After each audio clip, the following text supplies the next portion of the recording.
10 manières simples d'éduquer un chiot. Si tu adores ton chiot mais que ses aboiements, ses comportements incorrects et le fait qu'il mâche tout ce qu'il trouve te rendent dingue, inutile de désespérer. Tout le monde n'a pas les moyens d'éduquer son chiot avec un professionnel, mais heureusement, il y a beaucoup de choses que tu peux faire chez toi. Pour faire en sorte que ce ne soit pas toi qui sois mené en laisse, continue de regarder cette vidéo. Et n'oublie pas de t'abonner et d'activer les notifications pour nous rejoindre sur Sympa. Numéro 10, ne crie pas sur ton chien. Il est difficile de rester calme lorsque ton chiot vient de mâchouiller les câbles de ton ordinateur ou qu'il n'arrête pas d'aboyer. Et cela arrive en général quand tu as besoin de finir un travail très important ou lorsque tu as besoin de calme et de tranquillité. Les chiens sont très sensibles aux humains, donc hausser le ton pourrait le stresser et le rendre très anxieux. Ironiquement, cela pourrait avoir l'effet opposé que celui que tu attends, en le rendant plus excité à propos de la situation. Il pourrait comprendre qu'aboyer est une bonne chose, puisque tu le fais aussi. Numéro 9, sois ferme. Que ton chiot te regarde avec un air de chien battu pourrait t'attendrir et t'empêcher de lui dire quoi que ce soit lorsqu'il se comporte mal. Cependant, pour lui apprendre les bonnes manières, tu dois être ferme. Les chiots ont besoin d'un chef de bande, et s'ils voient que tu es trop laxiste ou flexible, ils ne seront pas motivés à mieux se comporter. C'est pourquoi il est important d'utiliser une voix ferme et posée si tu essaies de le réprimander. Mais sans crier. Le chiot va comprendre le ton de ta voix et il te verra comme une figure d'autorité. La meilleure chose à faire est de parler au chien avec un simple mot qu'il comprendra. La prochaine fois que ton chiot tente de monter sur le canapé, dis-lui fermement « non ». Numéro 8, n'aie pas recours au châtiment physique. Utiliser ou menacer d'utiliser les punitions physiques n'est jamais une bonne manière d'éduquer ton chiot. Ces comportements ne font qu'enseigner aux chiens à avoir peur de leur maître et ils perdent la confiance qu'ils avaient en toi. Même si tu ne blesses pas physiquement ton chiot, l'utilisation d'un collier de choc lui enseigne également à répondre lorsqu'il a peur. Menacer ton chiot de lui donner un coup de pied lui envoie un message direct selon lequel tu dois être vu comme une menace. Garde de bonnes attaches avec ton chien en évitant ce genre de contact physique. Numéro 7, octroie des pauses à ton chien.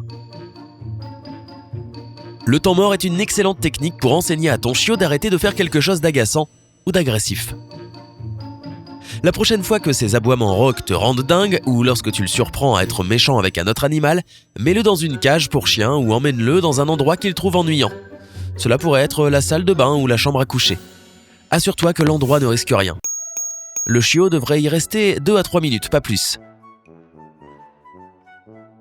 Dès qu'il se comporte mal, dis les mots « temps mort » au chiot et mets-le dans cette pièce. Ainsi, il comprendra que les mauvais comportements le coupent du monde et des jouets. Numéro 6, ne fixe pas ton chien dans les yeux.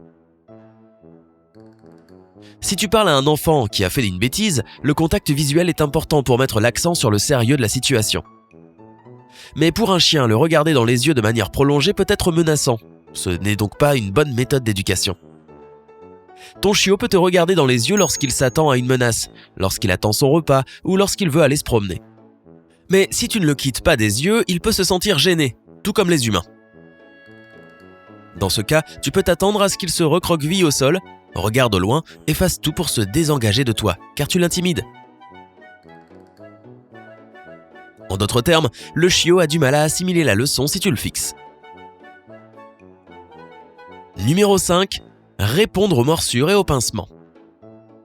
Selon César Sway, le site web de César Millan, l'homme qui murmure à l'oreille des chiens, il y a une bonne technique pour arrêter ton chien de pincer et de mordre, qui est de répondre par un jappement de chien. Lorsqu'un chiot joue avec un autre et mord trop fort, l'autre chien jappe, ce qui fait que celui qui mord relâche la prise. Si un chiot te mord, tu peux recréer ce glapissement pour lui faire comprendre que ce n'est pas bien. Une autre technique est de donner au chiot un jouet à mordiller quand il essaie de te mordre. Cela lui montrera ce qu'il peut mordre et ce qu'il ne peut pas. Numéro 4, ne t'attends pas à ce que ton chiot sache où faire ses besoins. Les chiots ont besoin d'une routine très stricte pour devenir super entraînés quand il s'agit de faire leurs besoins. Le système digestif d'un chien peut être très régulier et ils peuvent avoir besoin de se soulager 5 à 30 minutes après le repas. Si ton emploi du temps est un peu trépidant, ton chiot mange à différents moments de la journée, Ou si tu ne peux pas le promener à des horaires réguliers, tu peux t'attendre à trouver une mauvaise surprise dans la maison. En tant que maître, tu dois établir une routine très stricte lorsque ton chien mange et lorsque tu l'emmènes se promener.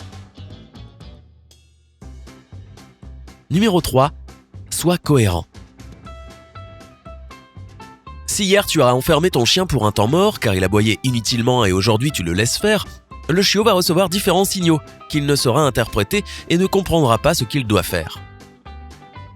Des exemples communs incluent par exemple de laisser ton chien dormir sur ton lit quelques jours puis le gronder d'autres fois, le laisser gratter la table de la cuisine de temps en temps, le laisser aboyer à la porte parfois et le laisser mâcher des objets inappropriés, mais lui en autoriser d'autres.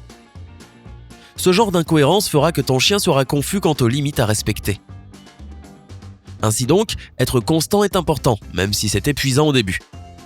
La bonne nouvelle, c'est qu'avec de la discipline, le chiot va comprendre très vite en 4 à 6 mois. Dans ce laps de temps, la plupart des chiots savent différencier le bon du mauvais et deviennent bien éduqués. Numéro 2. Ne le réprimande pas trop longtemps après la bêtise. Si en rentrant dans la maison, tu viens de te rendre compte que le chiot a brisé un vase et que tu le réprimandes pour quelque chose qu'il a fait il y a 1 heure, le chiot ne comprendra pas pourquoi. Tu dois le punir pour ce qu'il vient de faire lorsque tu le prends sur le fait accompli. C'est la seule manière que le chien a de connecter le mauvais comportement et la réprimande. Si tu regardes la télévision lorsque ton chien commence à mordre tes chaussures, cela pourrait avoir l'air adorable. Oui, mais le repousser gentiment ou retirer ton pied de sa vue lui enseignera à ne pas mâcher les chaussures à l'avenir. La clé, c'est de le réprimander sur le moment. Numéro 1. Éduque et récompense ton chien. Les chiots ont besoin d'apprendre lorsqu'ils se comportent mal et lorsqu'ils font les choses correctement. Afin qu'un chiot comprenne la distinction, il est nécessaire de l'éduquer avec les 2 approches. Si ton chiot a arrêté de mâchouiller l'oreiller quand tu lui as dit « non », alors c'est le moment de le récompenser. Si ton chiot s'est calmé après un temps mort, il mérite une récompense. Si le chiot a enfin compris qu'il fallait faire ses besoins dans le jardin, dis-lui que c'est très bien. Rappelle-toi d'agir immédiatement après que le chiot ait lui-même agi. Ainsi, il saura dissocier le bien du mal.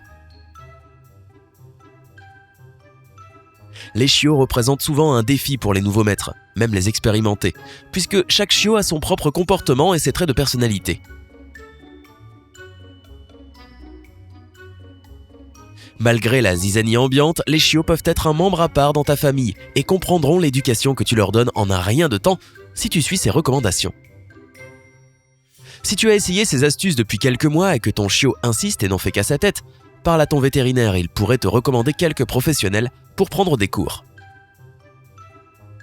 Alors, dis-nous, quel a été le plus gros défi dans l'éducation de ton chiot ? Fais-le nous savoir dans la section des commentaires. N'oublie pas d'aimer cette vidéo, de la partager avec tes amis et de t'abonner à Sympa.